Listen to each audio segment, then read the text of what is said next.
কলকাতা বইমেলায় cloud TV চলে এসেছে এবং আমাদের সঙ্গে পেয়ে গেছি একেবারে মিত্র ঘোষ পাবলিশার্সের সামনে যার বই বেরিয়েছে এবং তিনি উস্কে দেন বাঙালির সেই ভালোবাসাকে যাকে বলে বেড়ানো। শ্রী প্রসেনজিৎ পোদ্দার আমাদের সঙ্গে রয়েছেন। নমস্কার। নমস্কার। আর এই যে বাঙালি ঘুরতে ভালোবাসে, সবসময় এটা পায়ের তলায় নাকি রয়েছে সর্ষে, সেটা এতখানি উস্কে দেওয়ার পর কেমন লাগে, বা এই হাতছানি, বেড়ানোর হাতছানি, এইটা কবে থেকে শুরু, মানে সেই হাতছানি কবে আপনাকে দিয়েছিল? এটা সত্যি সত্যি একটা হাতছানি তো পেয়েছিলাম বটেই, কিন্তু সেটা অনেক আগে, মানে লং ব্যাক স্কুল ডেজে। আমাদের স্কুলে একটা মাধ্যমিকে বেড়ানো অচেনার আনন্দ বলে একটা পিস ছিল বিভূতিভূষণ বন্দ্যোপাধ্যায়।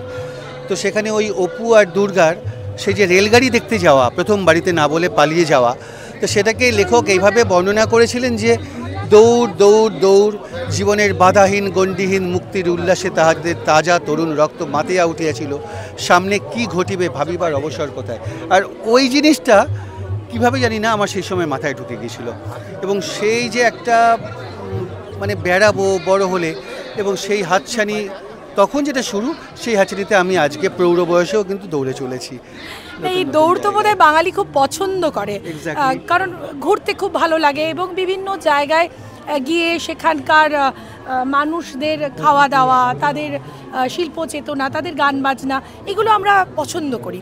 কিন্তু এগুলো লেখার মধ্যে মানে ফুটিয়ে তোলা, সেটা কতখানি চ্যালেঞ্জিং। এবং আজকাল তো ব্লগগুলো দেখতে পাওয়া যায়, মানে ট্রাভেল ব্লগগুলো, সেখানে তো আমরা একেবারে ভিভিডলি দেখতে পাই ট্রেনে উঠছে মানুষ, খাচ্ছে, তারা কোনো রিসর্টে উঠছে বা কোনো একদম প্রত্যন্তর গ্রামে থাকছে, সেগুলো লেখায় ফুটিয়ে তোলা মানে কতখানি চ্যালেঞ্জিং।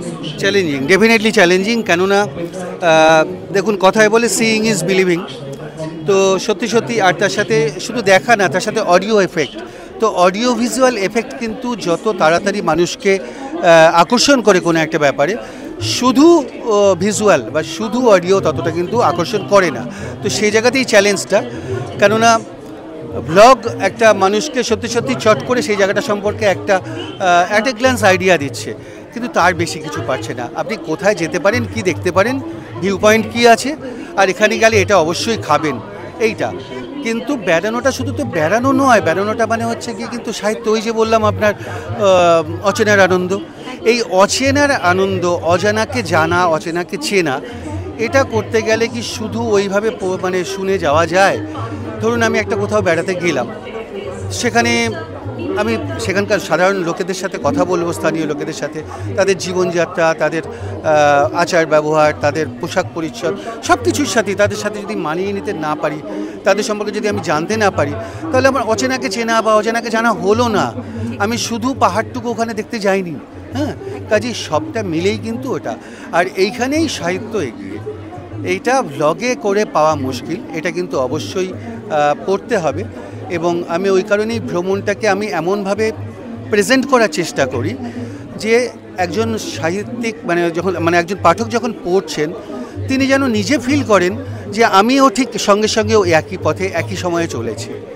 আর আরেকটা জিনিস আমি চেষ্টা করি, সেটা হচ্ছে ঠিক সেই সময় যেমন দেখেছি তেমনভাবে ব্যাপারটাকে উপস্থাপন করার, যাতে ধরুন 5 বছর বাদে আপনি একই জায়গায় গেলেন, কিন্তু আপনি যদি পড়ে যান, আপনার মাথায় থাকবে যে ওই সময় এখানে এই ছিল, এই চেঞ্জেসগুলো হয়েছে। ঠিক, একটা রেফারেন্স পয়েন্ট থাকবে। এক্স্যাক্টলি, একদম। তো এইবারে তো এই লাদাখের হাতছানি, তো লাদাখ আমরা অনেকেই হয়তো যাইনি, কিন্তু 3 ইডিয়টস দেখার পর সেই হাতছানি অনুভব করেছি। মিথ্যে বলবো না, আমি নিজেও অনুভব করেছি। বিশেষ করে ওই লেকের নীল রং জাস্ট ভাবা যায় না।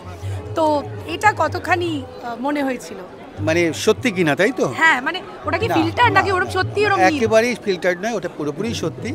লাদাখের এটা ঘটনা, লাদাখে যত ট্যুরিস্ট আগে যেত, 3 ইডিয়টসের পর লাদাখের ট্যুরিস্ট সংখ্যা অনেক বেশি বেড়ে গেছে। এবং সত্যি আমিও যখন যাই, আমারও কিন্তু একটা আকর্ষণ ছিল ওখানে যেতে হবে। যদিও পরে আমি প্যাংগংকে অন্যভাবে আবিষ্কার করেছি। আপনি জানবেন যে প্যাংগং তো হচ্ছে গিয়ে বিরাট লেক, যার 1/4 মাত্র হচ্ছে আমাদের ইন্ডিয়াতে, 3/4 অংশ হচ্ছে চায়নায়। তো এই 1/4 নিয়েই আমরা এত আপ্লুত। আর জলের রং যেটা প্রশ্ন করছিলেন, ওটা কিন্তু পুরোপুরি আকাশের রঙের উপর ডিপেন্ড করে। অর্থাৎ আকাশ যদি পরিষ্কার থাকে, জল একদম ঝকঝকে নীল। আমি আপনাকে একটা জিনিস দেখাতে পারি, সেটা হচ্ছে গিয়ে আমার বইয়ের ওই একটা ছবিতে আমি একটা ইউজ করেছি কভার পেজে, যদি অনুমতি দেন। আপনার একজন পাঠকও বোধহয় চলে এসেছেন, তো আমরা চাইবো আপনার পাঠকও আসুক। আপনি আগে প্রথমে ওই ছবিটা দেখিয়ে নিন, তারপরে সই করতেই পারেন। আচ্ছা, ওই এই নীলের কথা বলছিলেন, আমরা একটুখানি ছবিটা দেখিয়ে দিই নীল রংটা। এখানে প্যাংগং লেকের ছবিটাকে ধরার চেষ্টা করেছি, কিন্তু তখনও কিন্তু আকাশে দেখুন নীল রঙের সাথে একটু সাদা মেঘের পেঁচাগুলোর মতো রয়েছে। এবার যদি এটা পুরোপুরি নীল থাকে, তখন আকাশ কিন্তু একদম ওই রকমই দেখায়। এবং সেটা পরদিন সকালে আমি পেয়েছি, কিন্তু তখন আমার সেই ছবিটা নেওয়া হয়নি, অন দ্য ওয়ে পেয়েছিলাম। তো অসাধারণ, মানে প্যাংগংকে ভোলা যাবে না। এছাড়া প্যাংগং তো বেশিরভাগ লোক যায়। আমি বরং আরও দু একটা নাম জায়গা বলবো, যেগুলো হচ্ছে ধরুন সোমরিরি, হানলেতে টুরিস্ট খুব কম যায়, ইউজুয়ালি ফরেনারেই বেশি যায়। এবং ওখানে হচ্ছে মিল্কি ওয়েটা খুব পরিষ্কার দেখা যায়, তার জন্য কষ্ট করতে হবে, রাত 2টো পর্যন্ত ঠান্ডার মধ্যে বাইরে ক্যামেরা নিয়ে বসে থাকতে হবে। তো আমি সেটা পাইনি, যেহেতু আমি জুলাই মাসে গিয়েছিলাম, আকাশ মেঘলা পেয়েছিলাম। কিন্তু সেপ্টেম্বর, লেট সেপ্টেম্বরের পর থেকে কিন্তু ওটা খুব অনবদ্য জায়গা আকর্ষণ করে। সেটা আমরা তার ঝলক আমরা নিশ্চয়ই লাদাখের হাতছানিতে পাবো। অবশ্যই আছে এই বইয়ের মধ্যে। আমি সেটাকে অবশ্যই যতটুকু দেখেছি সেটাকেই করার চেষ্টা করেছি। উনি বোধহয় আপনি, আর এটাই একটা বইমেলার আনন্দ, সেটা হচ্ছে যে আমরা লেখকের সঙ্গে আলাপ হবে এবং আমরা একটা অটোগ্রাফ পাবো। তো সেই চিত্র আমরা এখানে একটুখানি তুলে ধরছি। আমি চাইবো একটুখানি যদি আমরা দেখি, এটা একটা অদ্ভুত আনন্দ। কেমন লাগছে? মানে এর আগের বেড়ানোর হাতছানি পড়া হয়েছে? না, আমি নিজেও মানে অ্যাকচুয়ালি খুব বেড়াতে ভালোবাসি এবং ভারতবর্ষের নানা দুর্গম জায়গাগুলোতেই যাওয়ার চেষ্টা করি। আমাদের আলাপটাও হচ্ছে ওই ফেসবুকের মাধ্যমে সেই সূত্রেই। মানে আমার যে লেখক, উনি বন্ধু লেখক বলতে পারেন, উনিও ভীষণ বেড়াতে ভালোবাসেন। তার লেখা দেখেই আমি আগ্রহ হই, পরস্পরে বন্ধু হই। এবং মেলা শুরু হওয়ার কিছুদিন আগে কথা হয়েছিল আমাদের মধ্যে সোশ্যাল মিডিয়ার মাধ্যমে, যে আপনি কবে আসবেন। আমি বলেছিলাম শনিবার আসবো, আমি অবশ্যই দেখা করব আপনার সাথে।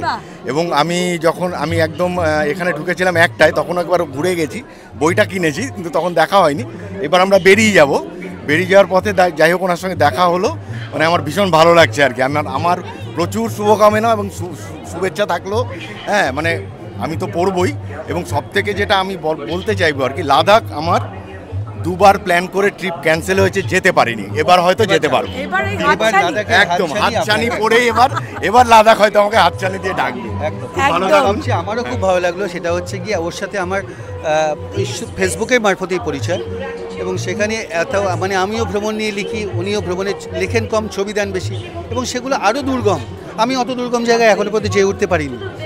তা সেইখান থেকে আজকে আমরা একসাথে দাঁড়িয়ে আছি এবং পাঠক হিসাবে সুদীপকে পেয়েছি। খুব ভালো, আমার ভালো মিসেস ছেলে, খুব ভালো। আরেকটা বিষয় সেটা হচ্ছে যে আপনিও নিশ্চয়ই, আপনি তো অনেক দুর্গম জায়গায় যান, তবে আমি আজকাল দেখা যায় সোশ্যাল মিডিয়ার দরুন লাদাখে প্রচুর বাইকার্সরা যায়। এক্স্যাক্টলি। তো এটা আপনি দেখেছেন বা আলাপ হয়েছে বা এখানে তার কোনো উল্লেখ আছে? বাইকার্সের উল্লেখ এখানে আছে, এমনকি একটা ছবিও আছে। সেটা হচ্ছে আমি সম্ভবত নামিকলা পাশে, নামিকলাতে আমরা 11 জন বাইকার আমাদের জাস্ট ওভারটেক করে গিয়ে দাঁড়ালো। আমরাও ওখানে থেমেছি এবং সেখানে ওদের সাথে পরিচয় হলো। 11 জন কেরালা থেকে এসছেন, তার মধ্যে একজন মহিলা আছেন। এবং উনি বললেন ওটা ওনার 7 নম্বর লাদাখ ট্রিপ বাইক। এছাড়াও আমি হানলেতে যাওয়ার পথে ওখানে আমি আরেকটা টিমের সাথে দেখা হয়েছিল। ইনসিডেন্টালি তাদের সাথে আর কথা বলা হয়ে ওঠেনি, কিন্তু সেখানেও প্রায় 7-8 জনের একটা দল ছিল। এবং এটা হামেশাই হয়, প্রচুর রাস্তা এত সুন্দর যে ওখানে বাইকারদের স্বর্গরাজ্য বলা যায়। তবে আমার নিজের একটা আছে, আমি যেমন গাড়িতে যেতে যেতে সৌন্দর্যটাকে উপভোগ করতে পারি, যারা বাইক চালান তারা সৌন্দর্যটাকে উপভোগ করতে পারেন অন দ্য ওয়ে। সেটা আমার একটা অবশ্যই একটা বিতর্কের বিষয়। প্যাশনটা অ্যাকচুয়ালি বাইকারদের প্যাশন একটা আছে, সেই জায়গা থেকে তারা নিশ্চয়ই ওটাকে খুব এনজয় করেন। তবে বাইক চালানো আদর্শ জায়গা একদম। তবে আমার ভীষণ মনে হয় আরেকজন আমাদের বোধহয় সঙ্গে রয়েছে, অনুমতি নিয়ে নিশ্চয়ই একের পর এক সবাই আসবেন। আর এটাই আমরা বলি যে কুম্ভ মেলায় মানুষ হারিয়ে যায়, কিন্তু বই মেলায় অনেক নতুনের সঙ্গে আলাপ হয় এবং এইভাবেই বোধহয় আমরা পরিচিত হই আমাদের প্রিয় লেখকদের সঙ্গে। তাই জন্যই আমরা আজকে এখানে মিলিত হয়েছি। কুম্ভ মেলার প্রসঙ্গেই বলি সেটা হচ্ছে ধরুন কুম্ভ মেলায় আমরা কিন্তু প্রচুর লোক ভ্লগ দেখেই যাচ্ছে, কিন্তু তার সাথে আমার পরিচিত অনেকেই যারা গেছেন তাদের মধ্যে দেখেছি কিন্তু তারা ভ্লগের থেকেও যারাই যান না কেন তারা ওই অমৃত ঘুমের সম্মানে কিন্তু সবাই একবার করে পড়ছেন। কাজে কালকুটের সাহিত্যটাকে কিন্তু ছাড়া সম্ভব হয়নি। কাজে এখানেই সাহিত্য ভ্লগের থেকে একটু হলেও এগিয়ে। হ্যাঁ, ভ্লগ অনেক বেশি জনপ্রিয়তা দিচ্ছে, অনেক বেশি ট্যুরিস্টকে সেখানে গন্তব্যে পৌঁছতে সাহায্য করছে, কিন্তু মানে যুগের সঙ্গে একটু হুজুগটা বাড়িয়ে দেয় হয়তো, তবে যেটা চিরন্তন সেটা বোধহয় এই সাহিত্য। একদম একদম। আর সেই আনন্দ থাকবে, বই পড়ার আনন্দ থাকবে, বাঙালির হাতে বই থাকবে, আড্ডা থাকবে, এবং থাকবে এই বই মেলা, কলকাতা আন্তর্জাতিক বই মেলা। আর আমরা নিশ্চয়ই আরও অনেক এরকম চিত্র তুলে ধরবার চেষ্টা করব ক্লাউড টিভিতে। ভালো থাকবেন।